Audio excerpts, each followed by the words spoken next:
बिस्मिल्लाहिर्रहमानिर्रहीम। जी मेरे प्यारे पाकिस्तानियों, उम्मीद है कि आप इस गैर महफूज मुल्क में ना सिर्फ महफूज होंगे बल्कि आपकी इज्जतें भी महफूज होंगी। और दुनिया भर में जहाँ जहाँ पाकिस्तानी आबाद हैं, अल्लाह ताला उनको अपने हिफ्ज़ व अमान में रखे। तो जो हियरिंग थी, और जो सबसे पहले आपको मुबारकबाद देनी है। आप कहेंगे कि मुबारकबाद किस किस्म की, क्योंकि बहुत से लोग तो बहुत ज़्यादा शकूक व शुबहात का शिकार हैं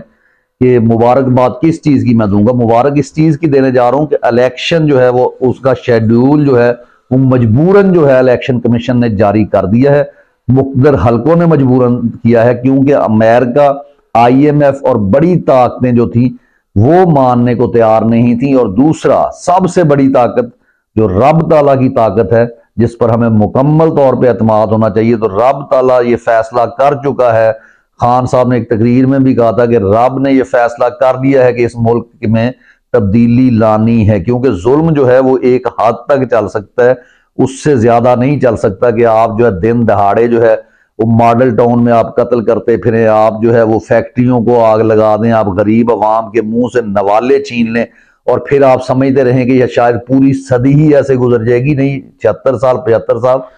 75 years are enough for such dirty games, कि उनके लिए बहुत ज्यादा हैं। तो ये अल्लाह ताला ने फैसला कर लिया, जिसकी वजह से आपको नजर आना चाहिए, आपको नाउम्मीद नहीं होना चाहिए कि आज भी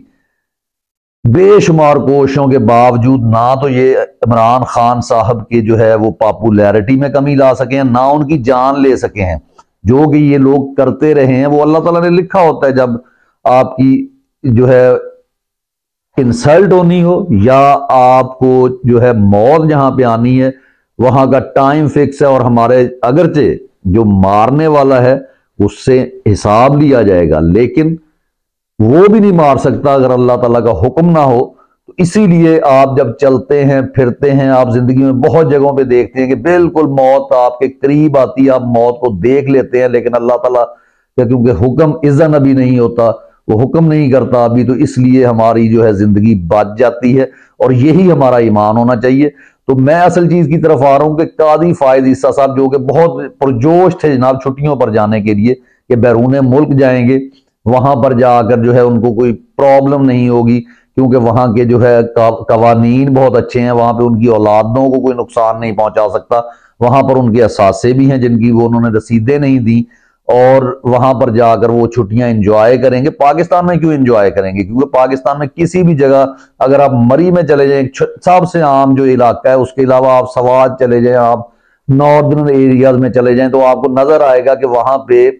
ना तो सिक्योरिटी के लिए कोई चीज मौजूद है, बल्कि जो पुलिस वाले हैं वो आपको सिक्योर करने के लिए नहीं बल्कि इनसिक्योर करने के लिए मौजूद हैं। वहां पर सड़कें इस तरीके से तामीर की गई हैं कि जिसमें से आपको कुछ भी हो सकता है, और आपकी गाड़ियां विदाउट फिटनेस सर्टिफिकेट के रोड्स पर चल रही हैं। ना तो आपने ये काम करने हैं, और दूसरी तरफ जो फैसला दिया गया है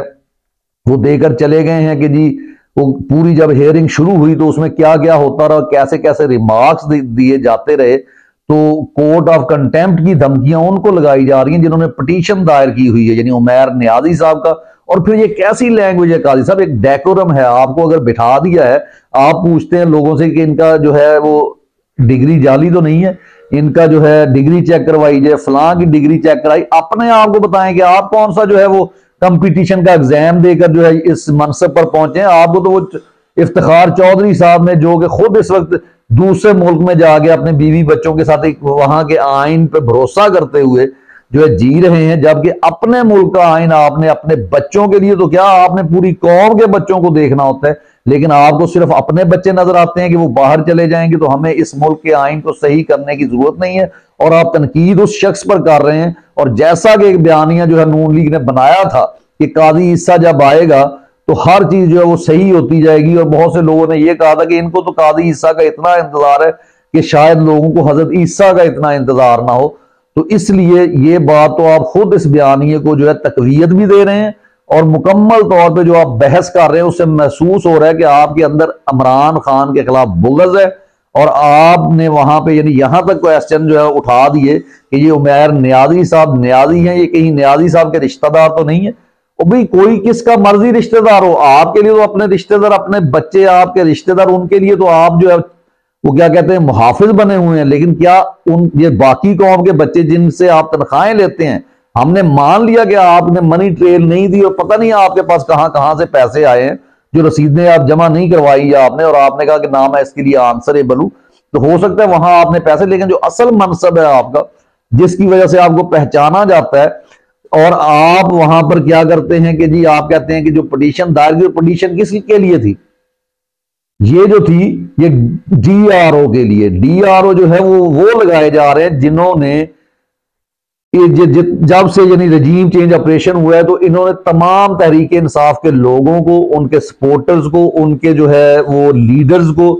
यानी बगैर किसी मकसद के और बगैर किसी केस के, और एक 9 मई का जो कि एक मुकम्मल ड्रामा है, सबको नजर आ रहा है, उसके बावजूद जनाब आप लोगों ने जो है वो क्या कर रहे हैं कि आप कह रहे हैं कि आपका ताल्लुक उनसे तो नहीं है। तो इससे तो साबित हो रहा है कि आप शायद उनका यानी बयानिया नून लीग का जो है वो ठीक था कि आप उसके मुताबिक चल रहे हैं। आपके साथ सरदार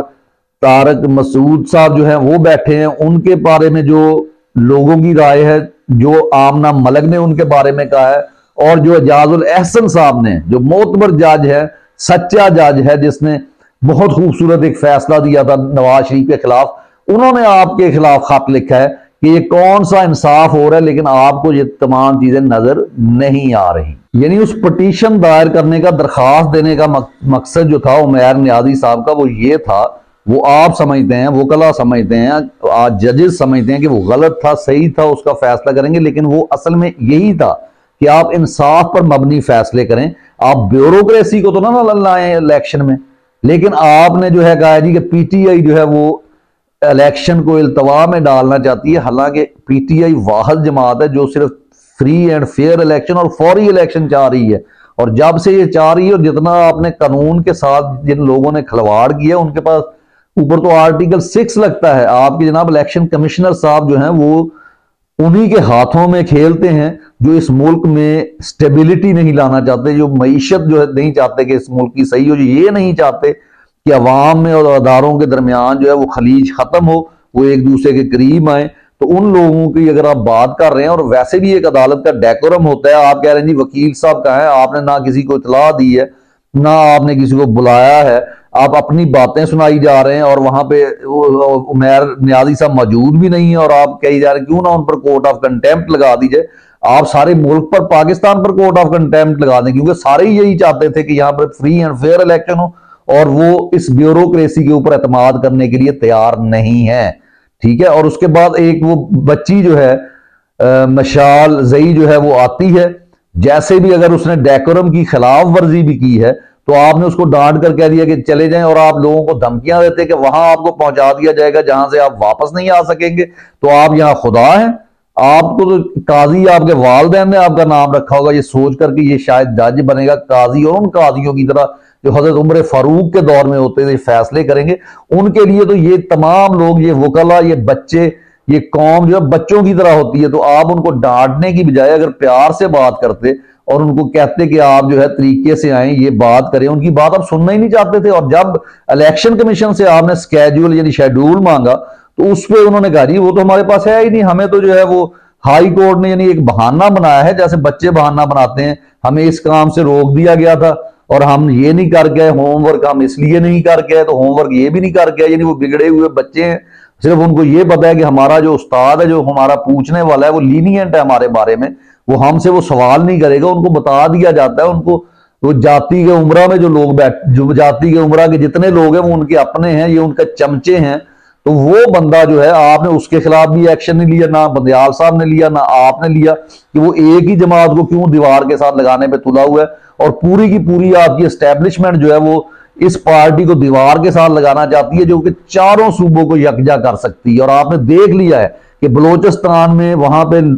वकला को अरेस्ट किया जा रहा है, और आपको जनाब अपनी जो है वो इंग्लिश बोलने का एक शौक जो आपसे नहीं जाता, आपको आइन में ये दिखाई नहीं देता कि पाकिस्तान की जो नेशनल लैंग्वेज है वो उर्दू है। अब हो सकता है आप कहें जी मेरे ऊपर कोर्ट ऑफ कंटेम्प्ट लगाएं आप, क्योंकि हम तो वो बात कर रहे हैं जो मुल्क के मफाद के लिए है, और उधर से आप कहते हैं कि यूट्यूबर जी ऐसे उठाते हैं मोबाइल और यूट्यूबर बन जाते हैं। जनाब जब आपके मुल्क में सच बोलने वालों को कोई मीडिया हाउस जो है वो जॉब नहीं देगा, जब समी इब्राहिम जैसे सीनियर सहाफियों को कोई जॉब नहीं देगा, जब इमरान रियाज खान जैसों को मारा जाएगा, निकाल दिया जाएगा, तो फिर आप कहते हैं कि वो अपनी आवाज जो है वो यूट्यूब के ऊपर भी ना लेके हैं। और यूट्यूब तो एक ऐसी चीज है जिसने ना सिर्फ ये 2 नंबर के मौलवियों को एक्सपोज कर दिए, बल्कि आप जैसे हर शख्स को जो भी, बल्कि आप बहुत मोहतरम होंगे, काबिल इज्जत है हमारे लिए, लेकिन जहां पे आप गलती करते हैं वहां पे आपको यूट्यूबर भी बताता है, क्योंकि उसके पास भी नॉलेज है। आपने इतनी किताबें क्या इसलिए पढ़ी थी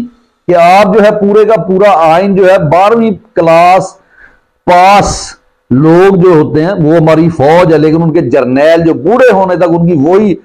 इल्मियत होती है, उसके बाद उतना ही नॉलेज होता है। अपना पूरा आइन उनके हाथ दे दें और कहें कि सिविलियन का ट्रायल आप जो है कोर्स में करें, जहां पे आपके जा रहे हैं सैर करने के लिए, जहां आप बच्चों के साथ आबाद होंगे रिटायरमेंट के बाद, वहां पे क्या ऐसा होता है? कभी आपने सोचा? इंसान का जमीर तो रोज उस पर मलामत करता है, रोज उसको कभी डराता है, कभी समझाता है, उसका ईमान का लेवल कभी बढ़ता है, कभी कम होता है। लेकिन आपका खमीर किस मट्टी से बना है? ये जो जितने जो लोग हैं जो ये बैठे हैं यहाँ पे मुल्क को तबाह करने के लिए, आप इमरान खान के बुग़्ज़ में ये पूछ रहे हैं कि ये न्याजी है, उसके साथ तो इसका ताल्लुक नहीं है, जिसका ट्रायल जेल में नहीं हो रहा है। एक्चुअल आपकी अदालत जो है उसको भी जेल में बंद कर दिया गया है, उसके लिए भी इंसाफ नहीं है। तो हम बोलेंगे क्यों? क्योंकि मेरा अपना शेर है कि सांप है हर शाख पर तो क्या परिंदे सहम जाएं, सांस लेंगे हम अगर तो हाव हू होती रहेगी। तो ये तो हम सच बात करते रहेंगे जो हमें अल्लाह ताला ने, रब ताला ने हुक्म दिया है कि हमेशा सच का साथ देना। अगर तुम हाथ से नहीं रोक सकते तो बोलो, अगर बोल नहीं सकते दिल में बुरा समझो। और अब हाथ से भी लोग रोकने के लिए तैयार हैं। और ये जो हमारी वो एक सहाफी हैं नून लीग की बड़ा स्कार्फ पहनकर जो आती हैं, उन्होंने कहा था कि देहात में इमरान खान की पॉपुलैरिटी नहीं है। तो क्योंकि ये बात अपना जावेद हाशमी साहब ने थोड़ी सी एक्सपोज कर दी थी, तो मैं गांव के नाम नहीं लूंगा, बहुत सारे हैं, लेकिन मैं यहां तक बता सकता हूं कि 600-600 400-400 नौजवानों ने अपनी एक फोर्स तैयार की हुई है, टाइगर फोर्स, जिसके तहत, और ये इमरान खान का चैलेंज है। और बहुत अच्छा हुआ कि आपने जो 8 तारीख दे दी है, और आप जो है जो DRO लगा दें, जो मर्जी कर लें, ब्यूरोक्रेसी लगा दें, क्योंकि इमरान खान ने कहा था कि अब एस्टेब्लिशमेंट भी आ जाए तो आपको शिकस्त देंगे। तो ये कौम जो है और ये जो फोर्सेस तमाम गांव में बनाई जा रही हैं, इसको ज्यादा से ज्यादा इस वीडियो को आप कट करें, फैलाएं, क्योंकि जिनको मैंने जहां तक अपनी मालूमात से जो मैंने मालूमात ली है वहां तक मुझे पता है कि लोग जो है उन्होंने अपनी दुश्मनियां तक बुला दी हैं गांव में। उन्होंने कहा जिधर इमरान खान का कैंडिडेट करा है हम दुश्मनियां आपस की बाद में पंजाबी निभा लेंगे, लेकिन पहले जो है इलेक्शन तरीके इंसाफ को जताना है। और वहां पे वो लोग जो एक दूसरे से मिलते नहीं थे वो इकट्ठे नजर आ रहे हैं। तो इंशाल्लाह बाकी बातें अगले वीलॉग में होंगी। तो उस वक्त तक के लिए इजाजत चाहता हूं। पाकिस्तान जिंदाबाद।